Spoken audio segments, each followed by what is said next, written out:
Bismillahirrahmanirrahim. Alhamdulillahi rabbil alamin. Allahumma salli wa sallim ala sayyidina Muhammadin miftahi babi rahmatillah adada ma fi ilmillah. Salatan wa salaman daimain bidawami mulkillah wa ala alihi wa sahbihi. Allahumma salli ala sayyidina Muhammadin salatan taftahu biha lana futuhal arifin wa tufaqihuna biha fid din wa ala alihi wa sahbihi. Assalamualaikum warahmatullahi wabarakatuh. Alhamdulillah ketemu lagi sehat walafiat.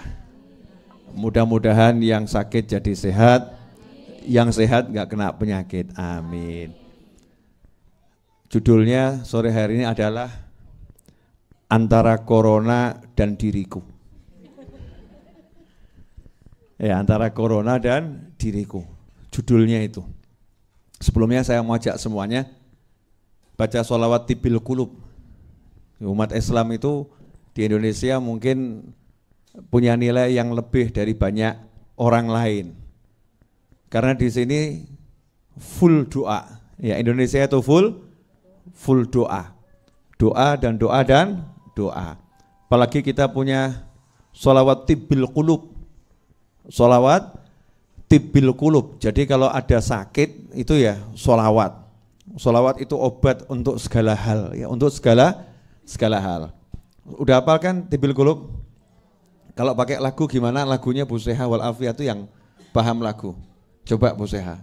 Ini kan pengajian ibu-ibu biar dikasih contoh. Allahumma sholli ala sayyidina Muhammad. Allahumma sholli alaihi.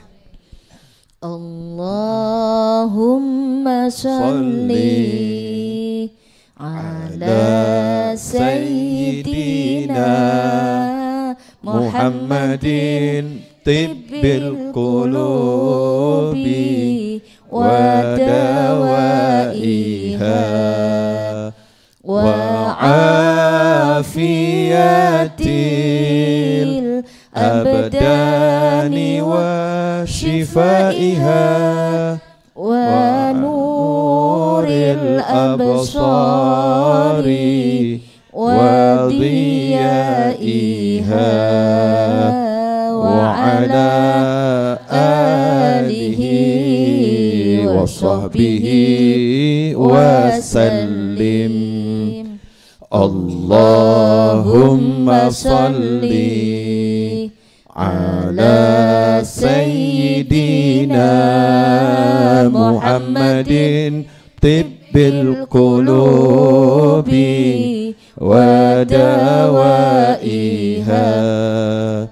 wa afiyatil abdani wa shifaiha wa nuril absari wa diyaiha wa ala alihi wa sahbihi wa sallim. Allahumma salli ala sayyidina Muhammadin tibbil qulubi wa dawaiha wa afiyatil abdani wa shifaiha wa nuril absari wa diyaiha wa ala alihi wa sahbihi wa sallim. Allahumma salli ala sayyidina Muhammadin tibbil qulubi wa dawaiha wa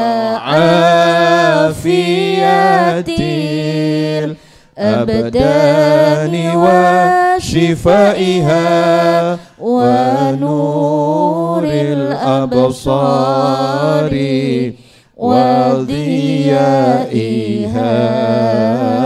وعلى آله وصحبه وسلم. Lagi. Allahumma salli ala sayyidina Muhammadin tibbil qulubi wa dawaiha wa afiyatil abdani wa shifaiha wa nuril absari wa diyaiha wa ala alihi wa sahbihi wa sallim. Amin. Corona dan kawan-kawannya minggat. Ya, penyakit juga lenyap. Gitu jadi muslim. Jadi muslim kok galau terus pergi ke supermarket borong. Ya, lihat masker seperti pacarnya ditubruk. Ya, jangan seperti itu. Jangan ikut-ikutan orang-orang yang di luar negeri ya.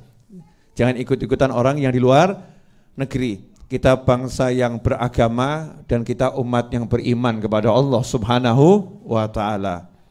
Jadi gak ada manusia itu mati gara-gara penyakit dalam syariat Islam, gak ada. Mati itu gara-gara nyawanya sudah harus dicabut sama malaikat Israel alaihissalam. Umurnya sudah habis. Itu akidah Ahlus Sunnah wal Jamaah. Jadi kalau urusan mati, urusan malaikat Israel alaihissalam. Jenengan seger buger nanti sore ini mati ya bisa. Ya, insya Allah jangan. Ya insya Allah panjang umur, sehat wal afiyah. Ada yang udah tergeletak di rumah sakit, kata dokter nggak ada harapan, dokternya mati duluan. Itu juga ada. Yang nggak ada harapan, nggak mati tiba-tiba jadi sembuh. Makanya jangan pikiran penyakit bawa kematian, nggak usah dipikiri. Pakai ilmu saya saja, yang mumet silahkan mumet, ilmu saya moh mumet moh mikir. Tapi akehono oleh zikir. Ya memang kita harus melakukan tindakan pencegahan untuk segala macam hal termasuk penyakit. Alhamdulillah kalau jenengan muslim yang baik, muslim yang ikut sunnah Nabi Muhammad SAW, semua pencegahan untuk segala macam jenis penyakit itu sudah diajarkan oleh Nabi Muhammad SAW. Contohnya bangun tidur ya, itu nggak boleh asal-asal kemudian langsung minum, ya nggak boleh. Ya minumnya juga dilihat gelasnya tutupan atau tidak. Kalau nggak tutupan itu dikatakan oleh Nabi SAW, setiap tahun itu ada wabah penyakit. Setiap tahun ada wabah penyakit. Tidaklah melewati suatu bejana yang terbuka kecuali penyakitnya mampir. Makanya orang kalau mau naruh barang, mau tidur itu suruh nutupi. Gelas ditutupi, cangkir ditutup, yang ada makanan minuman ya. Islam tuh ngajarinya luar biasa. Terus ya kalau mau masuk kamar mandi, kita ini nggak boleh bangun tidur masuk kamar mandi tangan langsung jegur ke bak, ya itu dilarang oleh Nabi Muhammad SAW. Kenapa? Karena salah seorang di antara kalian tidak tahu tadi malam tangannya tidurnya di mana. Ada yang tangannya tidurnya di hidungnya. Ya, ada yang tidurnya, masya Allah saya nggak boleh ngomong ya, paham kan ya? Bergerak kemana-mana nggak jelas itu ya. Terus pagi-pagi bangun tidur masuk kamar mandi, masuk bak, kalau masih pakai bak tuh ya, masuk bak. Belum bisa bayangkan, satu RT, satu RW itu kalau bak mandi berjamaah, ketularan tangannya yang masuk kemana-mana. Naudzubillah min dzalik. Mau makan, mau nyicipi sesuatu, sunnah dari Nabi SAW, suruh cuci tangan. Bahkan dikatakan dalam sebuah riwayat, meskipun lemah, orang kalau mau makan cuci tangan dijauhkan dari kefakiran. Jadi resep sugih itu. Kenapa? Oh sehat. Ya akhirnya sehat, ada barokah. Satu hari yang lain mungkin mandi cuman sekali. Atau dua kali. Umat Islam satu hari mandinya 5 kali. Wudhu itu sama dengan mandi. Karena orang kalau wudhu disuruh menyempurnakan sesempurna mungkin. Batasannya memang rukunnya kalau basuh siku sampai tangan sampai siku suruh lebihkan sedikit. Tapi kalau mau dimaksimalkan itu lebih bagus. Betul kan ya? Kemudian menyiram kaki itu rukunnya sampai mata kaki lebihkan dikit. Kalau mau sampai pupu ya, mau sampai paha itu lebih bagus ya. Kemudian telinga ya, bahkan ada riwayat juga leher. Semua anggota tubuh ini kena, kecuali cuman yang tertutup di sini, dada ya, dada ke bawah. Sehingga yang semua interaksi dengan manusia yang terbuka ini oleh Islam sehari minimal 5 kali harus dibersihkan. Makanya umat yang paling bersih, insya Allah umat yang mau ikut Nabi Muhammad Sallallahu Alaihi Wasallam. An-nadhafatu minal iman. Makanya kalau Indonesia ini umat Islamnya betul-betul semakin bagus, penyakit itu minggat dengan sendirinya. Mau masuk itu bingung penyakitnya. Kono sing tak ambiri ya.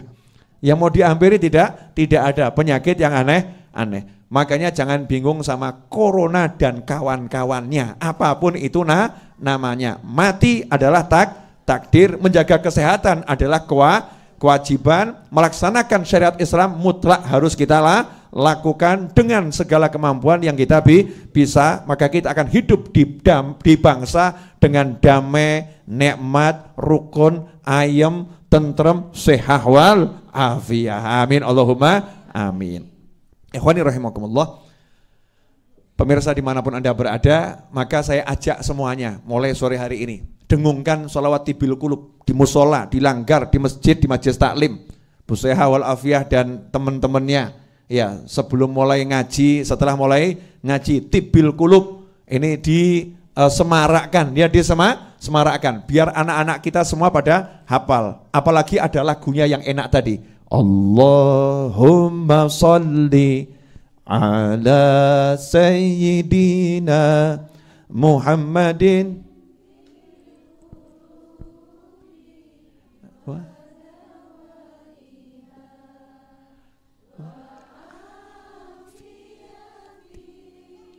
Abdani wa shifaiha wa nuril absari wa dhiyaiha wa ala alihi wa sahbihi wa sallim. Allahumma salli ala sayyidina Muhammadin tibbil qulub. Obatnya semua hati. Nah, ini yang mau saya bahas. Orang kok geger penyakit macam-macam tapi nggak pernah geger penyakit hati. Ya, takut kena corona, padahal resiko corona maksimal mati. Betul ya? Ya insya Allah sehat semua, betul kan? Resikonya kena corona dan penyakit-penyakit lain itu maksimal mati. Dan corona berdasarkan yang saya pelajari, saya nanya sama dokter, nanya sama teman, dari semua yang kena penyakit itu yang mati berapa persen toh? Yang mati berapa persen? Apakah seganas itu penyakitnya? Ternyata ya alhamdulillah yang sehat artinya kena penyakit masih hidup dan insya Allah bisa sembuh itu jauh lebih banyak. Betul tak betul? Makanya nggak usah mikir mati ya. Penyakit apapun itu ujung-ujungnya maksimal adalah mati. Setelah mati kalau orangnya hatinya baik, penyakitnya menjadi penghapus dosa. Penyakitnya menjadi nambah pangkat di sisi Allah Subhanahu wa ta'ala.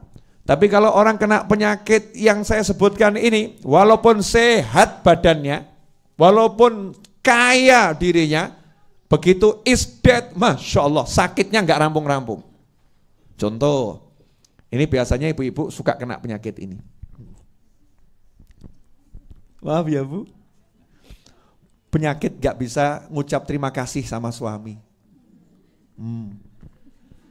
Ya pasti yang kena penyakit ibu-ibu tuh ya. Judulnya penyakit tidak bisa ngucap terima kasih sama suami. Berarti yang sakit ibu-ibu. Bu, pernah enggak mengidap penyakit ini? Oh ngaku kan, ngaku tuh. Artinya suaminya ngasih A, ngasih B, ngasih sampai Z. Itu kalau yang dikasih belum sesuai yang diinginkan, Jadi ibu pengennya kudung warna hijau. Suami ngasih kudung warna merah, biru, hitam, ya, pink, krem, semua dikasih kecuali yang hijau. Apa kata sang istri?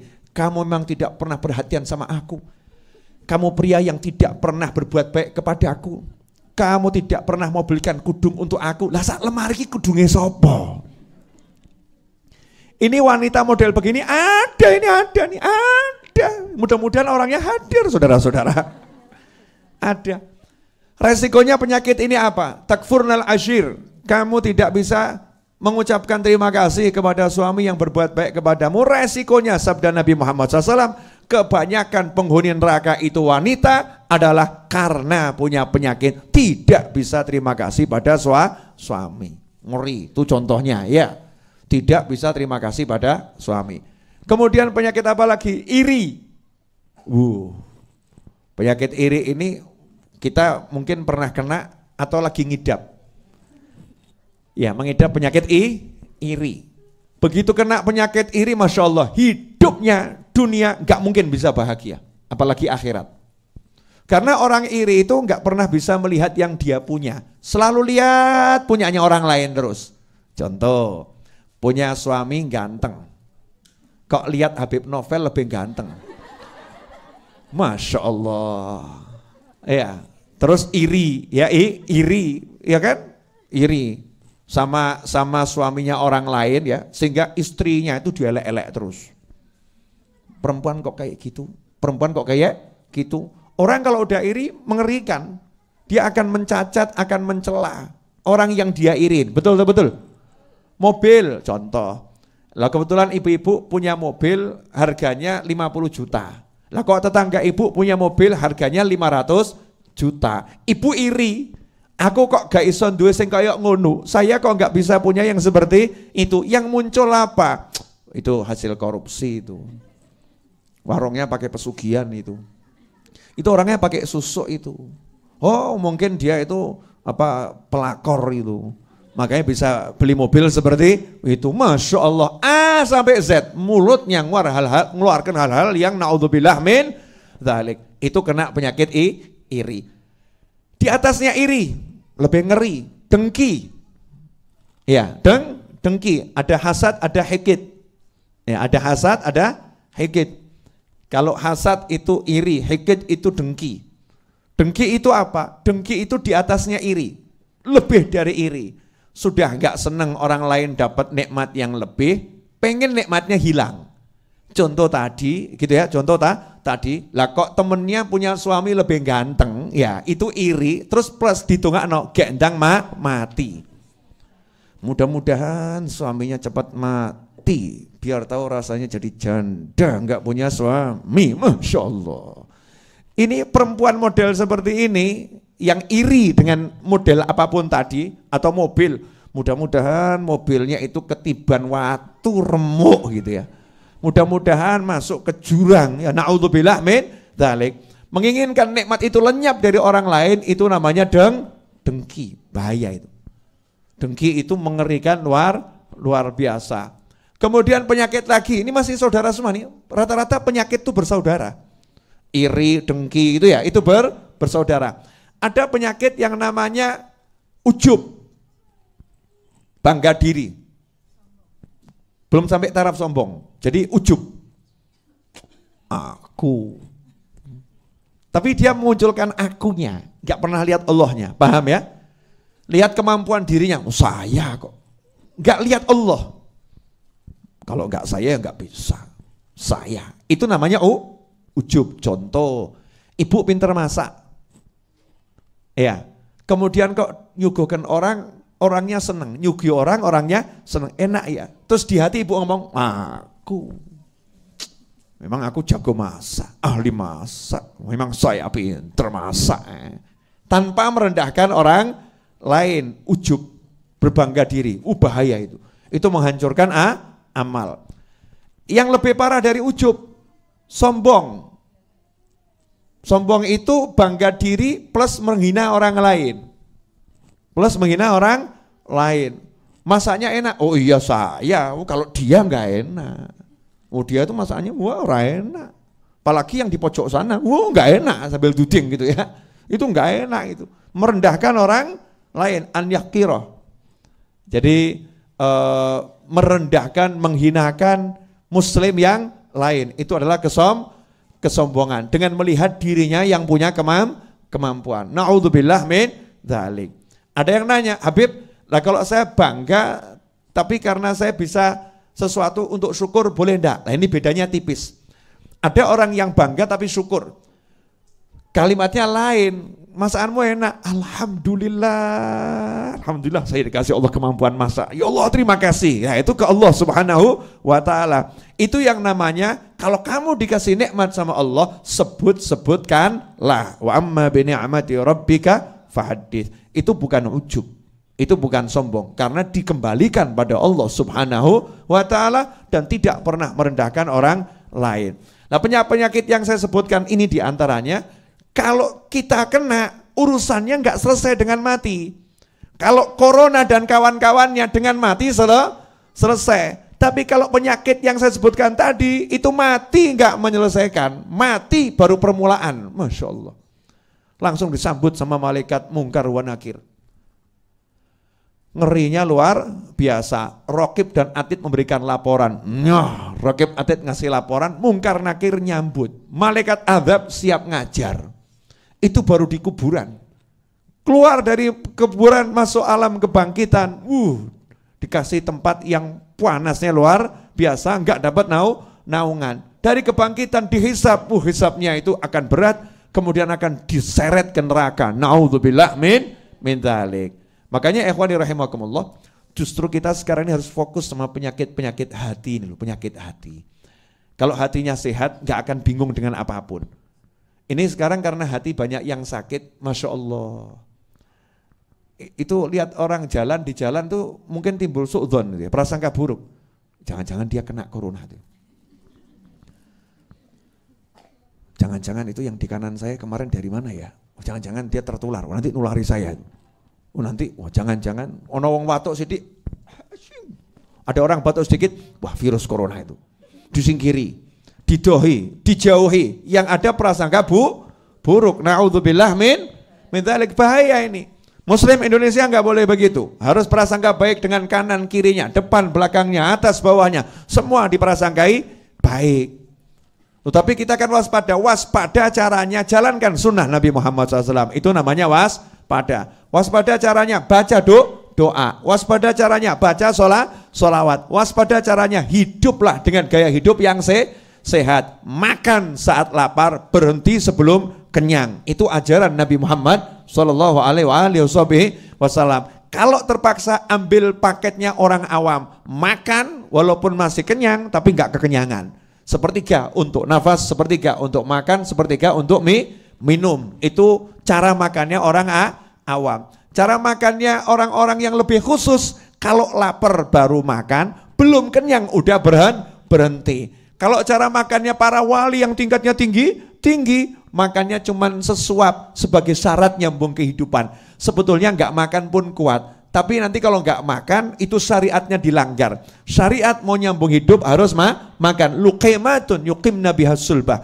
Dia terpaksa makan sesuap untuk syarat saya ini manusia, saya jalankan syariat, saya harus hidup. Dengan sesuap itu Masya Allah, satu hari kuatnya luar biasa. Seperti Imam Nawawi, seperti Imam Malik. Imam Malik rahimahullah itu cuman buka dengan permen secuil kurma, sahurnya dengan seteguk air, ke toiletnya 14 hari sekali, sementara kita ke toilet satu hari 14 kali. Masya Allah, beda-beda tipis, angkanya sama kok ya, angkanya sama. Dah itu bab corona selesai, nggak usah bingung sama corona, insya Allah nggak ada yang kena, amin. Kalau kena yang namanya muslim ya, kena itu ya nyantai-nyantai saja, terus berpikir positif, insya Allah sehat, mati wis wayahe, selesai. Kalau meninggal itu udah waktunya, persiapkan diri. Setiap orang ini kan ngantri mati, atau nggak usah nunggu penyakit, mau mati kok nunggu penyakit, emang penyakit yang buat mati. Kamu, saya, kita ini semua lagi ngantri untuk dicabut oleh malaikat Israel alaihi salam. Itulah bedanya Indonesia dengan negara lain. Kenapa? Karena bangsa ini punya Pancasila yang sila pertamanya ketuhanan yang Maha Esa. Artinya dasar hidupnya, pola hidupnya yang menjadi landasan hidupnya adalah Allah Subhanahu wa ta'ala. Jelas semuanya? Apalagi muslimnya. Oh, itu secara umum saja harus Tuhan yang diutamakan, apalagi muslimnya. Dah cukup. Sekarang mau cerita yang lain. Oleh-oleh umroh, boleh ya. Oleh-olehnya diantaranya saya itu kan punya orang yang WhatsApp saya itu kan macam-macam. Banyak, rupanya itu mulai dari, kalau di Indonesia nggak usah dibahas, saya kan di Indonesia kan cukup terkenal, nggak usah dibahas. Ya ini alhamdulillah, itu bukan sombong, bukan ujub, naudzubillah min dzalik. Namanya tahadutsan bene nikmah, syukur ya, mensyukuri nikmat. Landing di Madinah ya, masuk kota Madinah, Masya Allah, itu ketemu manusia yang ada ketemu tuh Habib Novel, minta foto. Habib Novel, minta foto. Habib Novel, minta foto. Ya, dimanapun itu ketemu Habib Novel, minta foto. Jadi saya senang, ternyata dulur kita banyaknya luar biasa. Artinya tayangan ini ditonton di mana-mana dan alhamdulillah memberikan manfaat. Di antaranya adalah yang selalu ikut donasi untuk Majelis Ar-Raudhah. Kadang donasinya itu kalau punya uang 100.000 ya 100.000. Kalau punya uangnya itu 200.000 ya 200.000. Kalau pas dia punya uang 10 juta yang ngasih 10 juta. Itu salah satu Habib ya, Habib Singapura sana. Tinggal di Singapura. Marganya Al-Hasni. Ini insya Allah nonton nih. Ya, marganya Al-Hasni. Setiap bantu saya selalu mengucapkan tetap senyum Habib, insya Allah ketemu. 2 tahun lebih itu WA-nya cuman begitu. Ya, laporan ikut andil entah berapa yang beliau punya, terus tetap senyum Habib, ya insya Allah ketemu. Nah subhanallah waktu saya di Mekah, karena beliau ngikutin YouTube saya, Habib lagi di Mekah, kebetulan WA-nya nggak saya buka. Karena ada banyak WA yang masuk. Pas saya selo tuh luang ya, waktu luang ngomong Jawa yang ini ya, mau ngomong Indonesia agak harus inget-inget dulu gitu ya. Pas saya selo luang waktu saya lihat WA, saya lihat cek, loh ini kok ada Habibnya WA saya, anak muda itu. Tapi saya nggak tahu kalau masih muda, dalam bayangan saya itu yang WA mungkin orang sudah lebih tua dari saya. Saya buka WA-nya, Habib di mana? Saya lagi di Mekah. Itu 2 hari yang lalu. Tak jawab, saya ada di hotel ini. Alhamdulillah beliau masih di Mekah. Dan hotelnya satu gedung sama saya, beda hotel. Akhirnya ketemu, ya akhirnya ketemu. Singkat cerita apa? Jadi orang yang yakin insya Allah ketemu, itu anehnya ketemunya nggak di Solo, ketemunya nggak di Singapura, ketemunya di Mekah. Ya ketemunya di Mekah, di Tanah Haram, di tempat yang mulianya luar biasa. Makanya kalau punya cita-cita tuh jangan ragu. Mosok iya iso toh, mana mungkin, ya apa betul nanti akan tercapai dan lain sebagainya. Itu yang pertama. Yang kedua tawaf nih, ini kadang tawaf kita ketemu manusia macam-macam. Salah satu yang macam-macam, ketika saya tawaf wada di samping kanan saya tiba-tiba Habib Novel, Masya Allah. Nah lanjutannya ini yang apa namanya saya iakan keliru, nggak diiakan juga keliru. Habib numpang selfie. Ya karena mungkin takut saya salah hilang gitu ya, cepret gitu saya, ya sakarepmu aku penting tawaf gitu ya. Dia mau motret terserah beliau cepret, saya langsung jalan. Itu di Mekah. Pasti Anda menunggu-tunggu satu hal yang nggak saya sampaikan. Mesti batin, aku mudeng. Ya buat para YouTuber yang suka komen saya dan nanya, Habib ketemu Habib Rizik atau tidak? Jawabannya, namanya sampai Mekah kan sudah lama nggak pernah ketemu, ya pengen silaturahim. Alhamdulillah saya ikut ngaji sama Habib Rizik, ngaji, cari ilmu. Karena beliau tiap hari terima tamu, itu puluhan bahkan ratusan terima tamu, tamunya disambut dengan baik. Saya dapat ilmu banyak, ya dapat ilmu banyak. Alhamdulillah beliau seger buger, insya Allah semakin sehat, ya semakin afiyah. Nah beliau buka pengajian ngajar. Yang diajarkan sekarang kitab Arba'in An-Nawawiyah, sama Habib Novel ya. Ngajar kitab Arba'in An-Nawawiyah. Beliau juga mulai majelisnya dengan sholawatan. Ya, dengan sholawatan. Baca sholawat dulu baru pengajian. Dan enggak lebih dari itu. Jadi yang diobrolkan adalah ilmu. Alhamdulillah saya bisa ngaji juga di Mekah. Yang ngajari guru saya Habib Rizik Syihab. Kan nambah ilmu, ngaji di tanah haram, pengajian. Kemudian di Madinah, alhamdulillah punya teman-teman mahasiswa dan yang sudah selesai kuliah di Madinah. Saya hubungi bisa. Terus pada datang bawa mobil. Rupanya punya persatuan mahasiswa sholawat gitu ya. Persatuan mahasiswa yang kumpul sholawatan, ada yang punya mobil, Bib ada mobilnya, ya udah, jadi nggak perlu cari taksi, nggak usah sewa mobil, diajak keliling sama mahasiswa itu tempat-tempat bersejarah. Terus saya pengen makan daging onta, katanya itu daging onta kalau yang masak pinter enak. Akhirnya makan daging onta, pakai nasi mandi, ya kapsah dan kawan-kawannya itu, saya nikmati daging onta. Kemudian saya bilang sama mahasiswanya, pokoknya pesen yang enak-enak, saya yang bayar. Kaya. Begitu rampung gitu saya mau bayar, kata mahasiswanya, enggak usah Bib, hadiah dari kami. Terus saya bayang, saya ngomong kelasmu mahasiswa lo, gak dia duit awakmu, aku dia duit iki, ojo sombong gitu ya. Saya maksa, enggak, pokoknya saya mau bayar. Kata mahasiswanya, enggak Bib, kali ini kami mau ngalap barokah. Karena ini kami mau ngalap barokah, mau cari berkah. Jazakumullah khairan teman-teman yang udah jamu saya di Madinah dan dimanapun berada. Yang pengen saya sampaikan, banyak dulur itu enak. Makanya pesan orang Jawa, mangan ora mangan, yang penting kumpul. Betul kan? Artinya kamu punya duit, enggak punya duit, yang penting punya saudara. Nah ini penyakit corona ini mau membuat kalian jadi tidak bersaudara. Membuat kalian toleh kanan bingung, toleh kiri bingung, lihat depan bingung ya. Na'udzubillah min dzalik. Jangan mau dikalahkan oleh corona dan kawan-kawannya. Pokoknya kita hidup berbangsa, bernegara ya, dan saudara dalam seagama, harus saling menguatkan tali ikatan persaudaraan satu dengan yang lain. Hindari penyakit hati. Penyakit hati itu lebih cepat menular daripada corona. Ya, makanya kalau orang yang kumpul sama orang suka ghibah nanti jadi ahli ghibah. Orang yang kumpul sama orang suka iri nanti jadi iri. Orang suka kumpul sama orang sombong nanti jadi sombong. Karena manjalas janas. Siapa yang berteman nanti akan jadi sama. Duduk bareng nanti jadi sama, ketularan. Makanya kalau untuk urusan hati duduk pilih-pilih. Duduk sama teman-teman ngaji, insya Allah semakin sehat. Tapi kalau sama orang yang hidupnya cuma mencela, menghina orang lain, tinggalkan. Karena manusia itu banyak yang baik. Tinggalkan, jangan kemudian kamu hinakan. Jangan menghina, enggak boleh. Ya nyingkir saja. Ya nyingkir saja karena kita enggak mau terlibat penyakit yang sama. Tapi jangan kamu rendahkan. Itu orang sombong. Itu orang jelek. Enggak boleh begitu. Berarti kamu juga lagi sakit.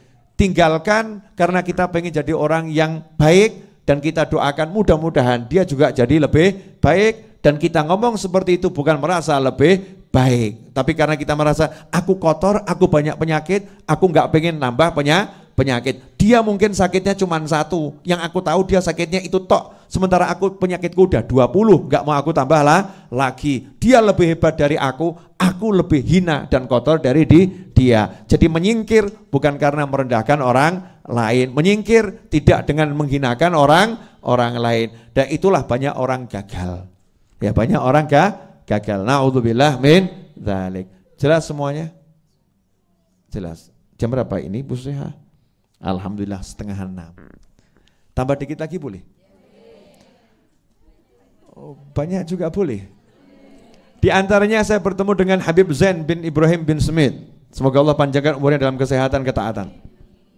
Habib Abdul Qadir bin Ahmad almarhum Jeddah rahimahullah mengatakan Habib Zain bin Smith merupakan Syafi'i hadhihi ummah. Jadi pangkatnya seperti Imam Syafi'i rahimahullah karena ilmunya luar biasa. Habib Zain bin Smith, semoga Allah panjangkan umurnya dan segala kenikmatan ketaatan, banyak ngasih saya nasihat. Semuanya tentang ilmu. Tidak ada pangkat yang lebih tinggi daripada ilmu. Beliau ngasih contoh begini, ini bagus nih ya. Jadi biar yang nonton ini paham, saya ceritakan semua ya, semua perjalanan saya. Bukan satu orang, dua orang, banyak orang. Yang namanya ada ya saya sebut, di antaranya Habib Zain bin Smith. Kalau tadi Habibnya Singapura gak saya sebut, ya sengaja, privasinya beliau. Ya beliau gak ingin disebut namanya ya, gak ingin disebut namanya. Habib Zain perintahkan sama saya soalnya, sampaikan ke orang-orangnya, sampaikan ke orang-orang. Saya bilang saya punya majelis, ya sepekan sekali. Sampaikan ke orang-orang. Ini beliau mengasih contoh gini, kalau sekarang misalnya ibu-ibu pemirsa, ada kerabatnya meninggal, tinggalnya di Amerika, punya warisan 30 miliar buat Anda. Kira-kira berangkat marani atau biarkan saja?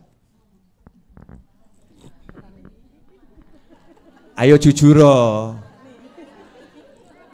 Punya kerabat tinggal di Amerika, kerabatnya meninggal, punya warisan 30 miliar untuk Anda.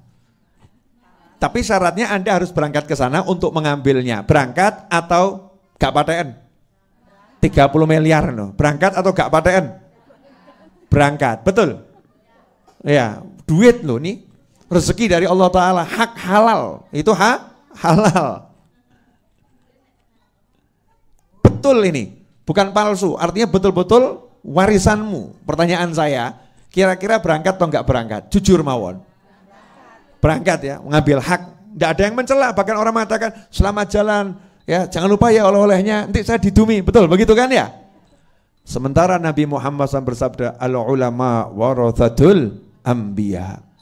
Para ulama itu yang mewarisi Nabi. Nabi punya apa, itu dikasihkan ke ulama. Nabi punya apa, dikasihkan ke ulama. Jadi kalau kamu tahu ada ulama, mbok parani apa mbok tinggal? Enggak, ya.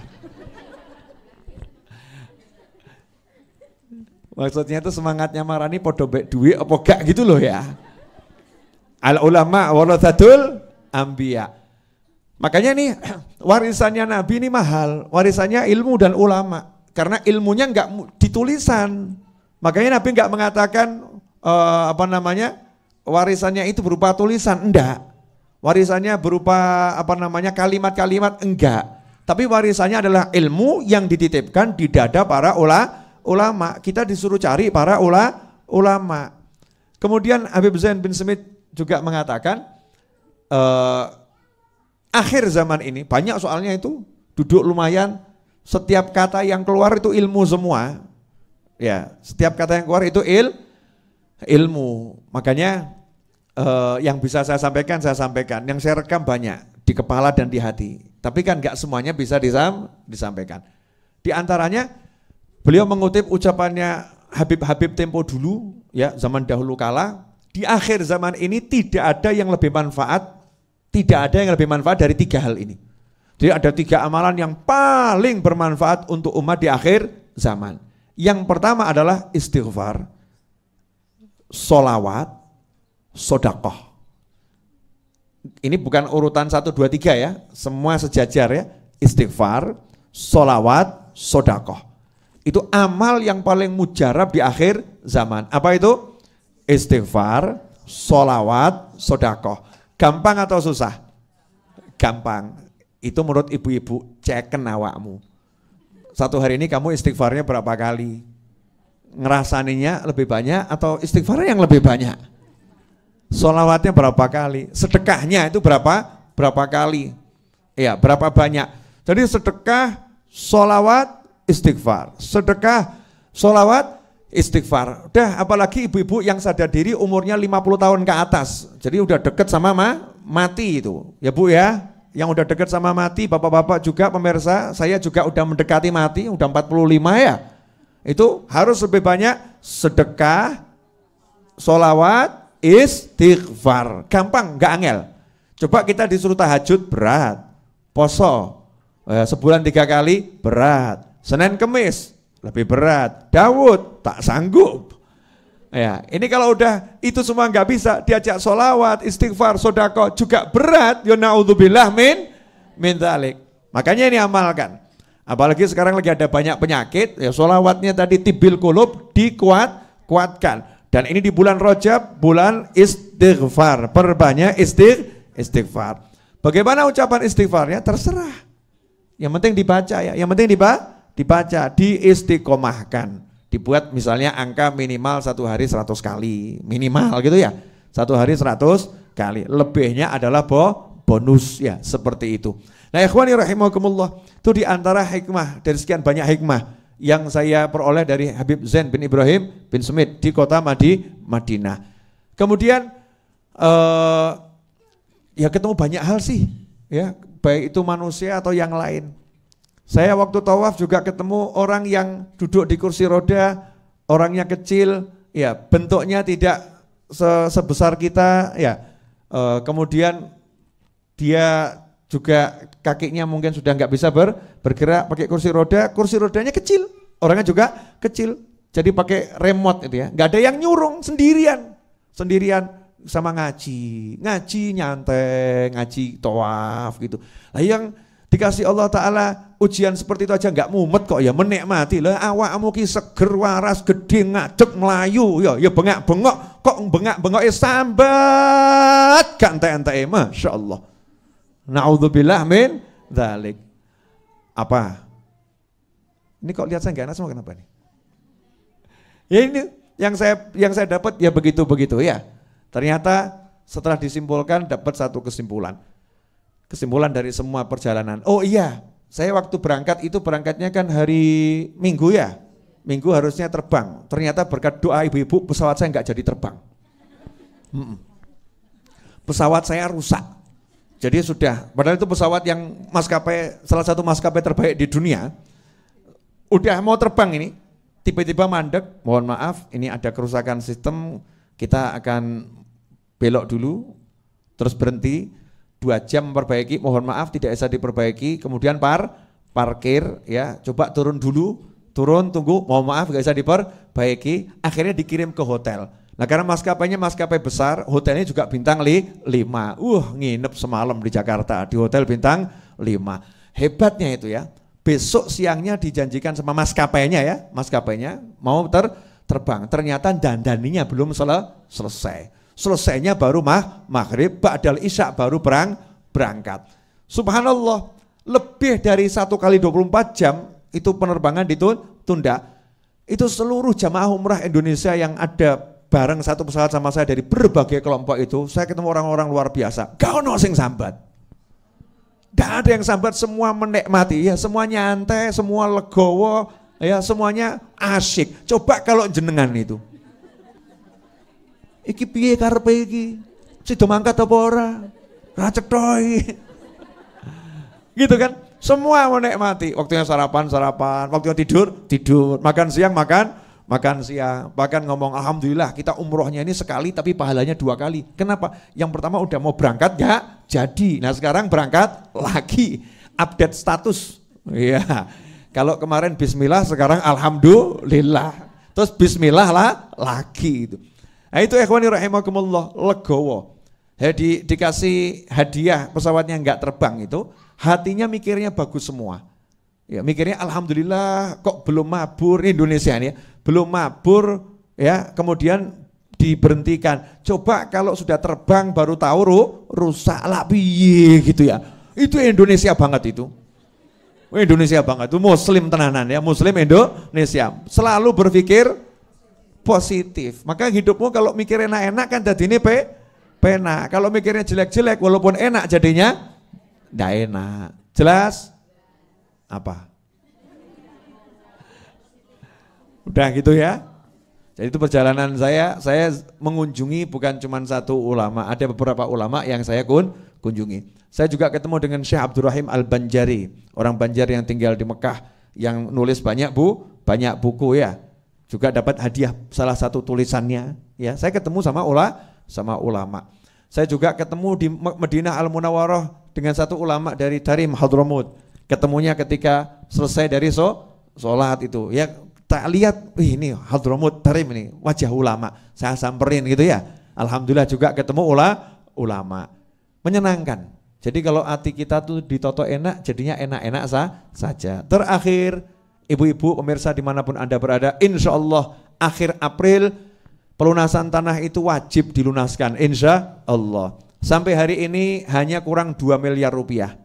Ya, sampai hari ini hanya kurang 2 miliar rupiah. Yang mau ikut andil, silahkan ikut andil. Transfernya kemana yang mau transfer? Cek saja YouTube saya atau profil picture dari WhatsApp saya. Udah banyak itu saya share. Beb, saya nggak mau ikut andil duit, Beb. Ya, tapi mau dapat gantinya buku, silahkan beli buku saya. Ya, beli bukunya ada paket A, B, C, D. Yang A 80 buku, B 40 buku, C 20 buku, D 10 buku. Nanti bisa dicek di WhatsApp yang saya sebar luaskan. Habib, saya nggak punya duit, tapi saya punya doa. Wah, doamu lebih kebutuhkan dan duitmu bonusnya. Jadi kalau nggak punya duit, doa. Karena banyak doa-doa itu justru nggogroken duit dari langit, munculkan duit dari bumi. Orang-orang yang tadinya nggak berani jadi berani, yang kikir jadi dermawan karena doanya orang banyak. Doakan, Beb, saya ini bisa doa dan bisa share. Pokoknya saya bantu share kemanapun, Beb, sharen.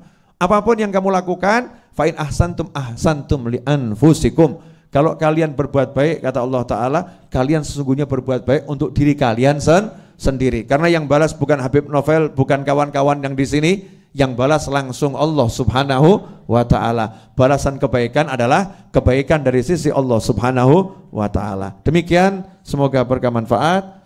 Mari kita tutup dengan sholawat Tibbil Qulub.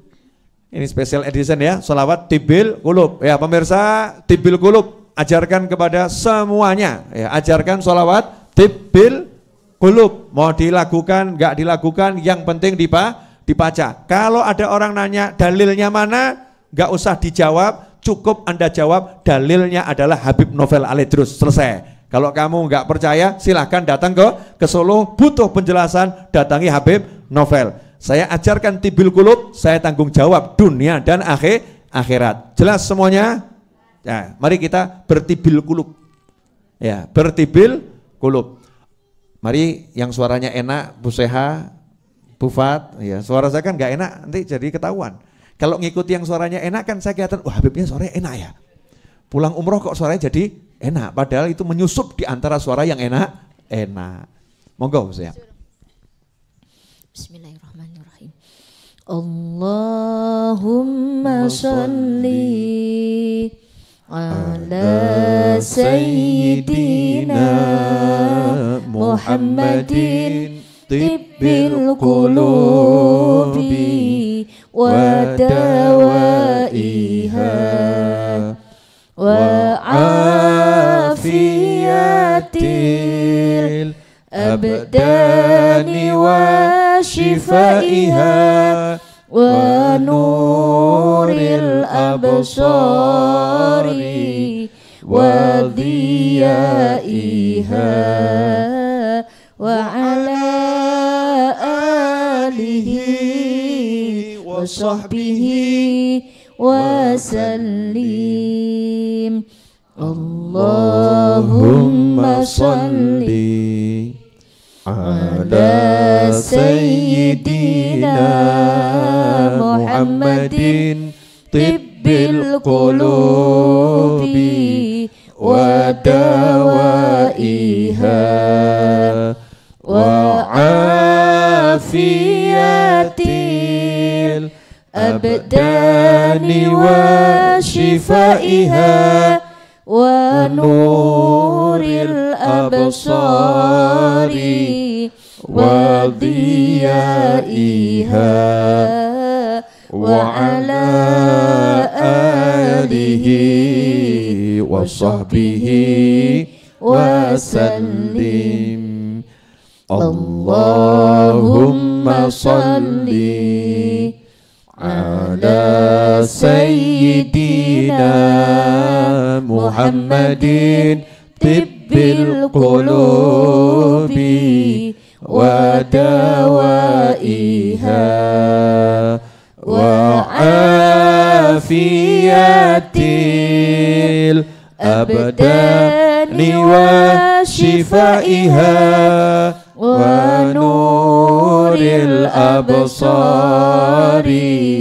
wa diyaiha wa ala alihi wa sahbihi wa sallam.